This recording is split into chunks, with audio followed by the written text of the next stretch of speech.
Hey YouTube, how's it going? It is another vlog review slash discussion for today. So for today's review, we will be talking about The Woman in the Window, which is a thriller mystery, psychological slash thriller, coming to Netflix on May 14. Alright, so I actually remember seeing the trailer to this movie in the cinemas like a lifetime ago, so like early 2020, probably like one of the last few times that I was in a cinema. So I saw the trailer and I was really I was immediately interested with it. It stars Amy Adams and Gary Oldman, and the premise really caught my attention.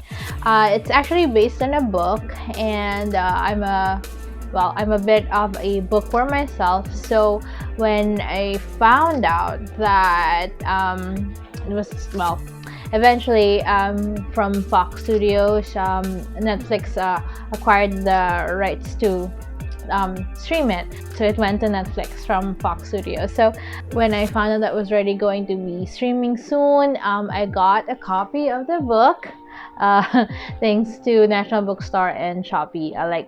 I had it on my cart for quite some time, and then when the price went down, I immediately got it. So it was a good read actually. I was surprised at how quick I was able to finish it, despite all of my other activities.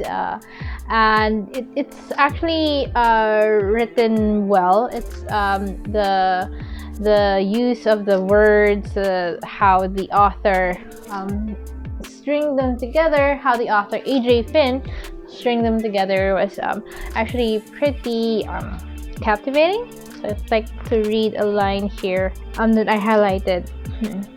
So Anna Fox, the lead character, says thinks to herself, "I stare at the ceiling, feeling dead myself, dead but not gone, watching life surge forward around me, powerless to intervene." So yeah, I thought that the language was used in it was pretty captivating, and like I mentioned earlier, it's a quick read. It was a quick read. I enjoyed it. So in this discussion, I'm going to be throwing in some comparison between the movie and the book, but without any spoilers. So the film comes out May 14 on Netflix. So thank you again, Netflix, for sending us advanced screeners to see the film. Okay, so The Woman in the Window, what is it about? So when I first heard the title, saw the trailer, I kind of remembered The Girl on the Train, which was another book to movie adaptation. I read that. I also read the book, saw the movie, but this one is quite different.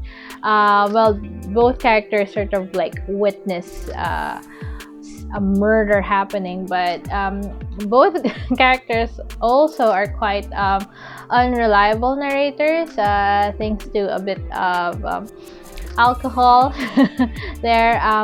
But with The Woman in the Window, we have Anna Fox, played by Amy Adams. So we find out that she is agoraphobic, so it means she is scared of open spaces. So she can't leave her home. So she has been at home for almost a year. So which I found funny, because that's also the case for most of us who are still in quarantine. So haven't really left home for more than a year. So there are some similarities between us and Anna actually. So Anna, she doesn't leave the house. She just has all of her groceries and needs delivered to her home, which is like what we do also now. She learns French online, so I self-study Japanese through an app, through Duolingo. So that was like another similarity. In the book, she plays chess online. She has like a group. She has like a group of fellow agoraphobes like her, and well, she's actually a child psychologist. So she gives advice to online through other agoraphobe, mostly like our interactions. Also, it's all online. It's all like chatting and video call and whatnot.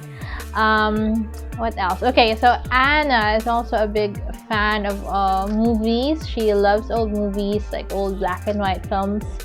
So yeah, that's like another similarity that I had with her. So yeah, that was one thing that I didn't realize that I would be able to relate to her, to this character in that aspect. But fortunately, that's like where our similarities end, because actually Anna, the reason why she became an agoraphobe was there was actually a traumatic incident that happened in her life. So because of the trauma, she like can't leave the house. So one Halloween, she meets this mysterious lady, Jane Russell. Okay, so in the movie, Anna, okay, since she's stuck at home, she like has developed this habit of spying on her neighbors. So yeah, which like not a good habit at all. So she would spy on her neighbors, like she knows what's going on with them. Which like okay, why don't well, I'm just wondering why these people won't just get curtains. But anyways, apparently curtains are not a fad over here. So like Anna, she has like a camera, an SLR that she uses to like spy on her neighbor. So that's why she has like an idea of what's going on in their lives. And going back to Halloween, she meets Jane Russell, like the new neighbor, just moved in, and played by Julianne Moore, and she forms a bond with her. They have like a very interesting night, drinking and that and all that. Jane Russell is married to Alistair Russell, played by Gary Oldman. And Anna gets this sense that Alistair is like sort of like a violent man. She confirms this further when she meets their son. So Anna, she's also, because of her agoraphobia, she's also been seeing a psychologist herself, and she's heavily medicated and she's drinking, so it's like not a good combination really.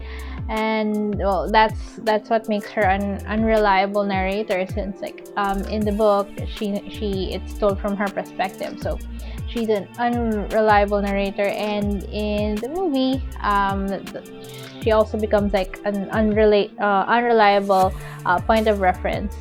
Her perspective is unreliable, because all of the drugs and the alcohol. One night she thinks she sees Jane Russell being murdered, so from her window, and that's where like the conflict begins, because like no one believes her, and she calls in the police. So things get really complicated. Yeah, we will just leave it at that, so I don't spoil anything. So yeah, I think like having read the book and seen the movie, I think it was a pretty good adaptation. There were like a lot of interesting visuals that they used in the film, like some of like the camera movements, camera panning, like forward, side to left. I think it's like a reflection of Anna's mind, because she's troubled and traumatized. And there's also like a lot of effects in the movie wherein I thought that it was like you're watching a play. It's like Anna would step to the side, and then even if like there are like other characters in that same scene, the focus would like turn on Anna, and then there's like even a change in light, and it kind of reminded me of like watching a play. So maybe some of you guys might think it weird, with those kind of effects, but as I mentioned, it's just, for me, it's just like a reflection of her very troubled mind. So yeah, I think it was a nice touch. There were also like some of the effects that I think they tried to mimic, all of those from, or were inspired from the old movies that like Anna would watch. Maybe the the old movies that she's been seeing, sort of like messed up with her head also. Okay, so just so some of the things that I didn't really like, I think, for me, towards the end, there were some resolutions or that were not like clear. I think not all of the, I think there were some loose ends that they could have fixed clearly. So yeah, but and I thought that Gary Oldman and Julianne Moore, these are like super talented actors, and I think they were not really utilized to their full potential. Gary Oldman has like a scene there like super scary, but I think they could have, well, I would have liked to see them use the characters more, or like the actors, because you have these incredible actors and you don't really see, I think they were like they weren't utilized that much. Of course, Amy Adams gives an incredible performance here. It's kind of funny because like throughout the movie she's like in her nightgown, in her robe, like no makeup whatsoever. So yeah, another similarity also for those people in quarantine, who are still in quarantine, or just like kind of like dressed like they're at home all the time. So yeah, there. Also an interesting note, Anthony Mackie also stars in the movie. Of course, it's Falcon. We last saw him in the Falcon and the Winter Soldier. And speaking of which, Russell Wyatt also has a role in this film. So Russell Wyatt, who like played the new Captain America, who eventually turned into a U.S. agent, is also in the movie. So I found that very interesting. So yeah, if you guys are a fan of like thriller, suspense thrillers, you guys might want to check out The Woman in the Window. So another thing that I liked, there's like one particular scene there. I won't spoil anything, but I was impressed with the prosthetics that they used. It has like something to do with like a small garden rake. Like so with the image, it's still kind of like stuck in my mind. So that was like an impressive one. And also the last scene of the movie, although I wasn't happy with how some of the, I think there were questions that were left unanswered. I did like the transition from like because in the last part of the film, like throughout the movie, like the house where Anna stays sick, it's almost dark and gloomy. So I kind of liked how in the end they transitioned it into like a brighter color grading. I think it was also a reflection of Anna. So yeah, that is it for my review discussion. It's sort of like comparing also from the book. I have a feeling a lot of people will be seeing this movie over the weekend when it drops Friday. So it's a pretty good watch. Just don't get too carried away with like all of the effects like all of those stage play effects, because like I mentioned, it's a reflection of Anne's mind, very traumatized mind. Although I also think that they could have explored more what happened to her in the past. Of course, you know, they will explain it, but I think it could have been expounded more, because like in the book, you could really see her, you know, what she went through. So yeah, so there were some things that I think they should have explained more, you know, and especially since the runtime was not that long, but still a good watch. So if you have any questions and you want to discuss, you know, with spoilers, you could just like send me a message, a private message, and I'd be happy to talk to you guys about it, you know, with spoilers and all. So yeah, I guess that is it for now. I hope you guys like the video. Please leave a like, leave a comment. We would love to hear from you guys. And that's it. Until the next vlog, please do keep safe, and yeah, see you soon.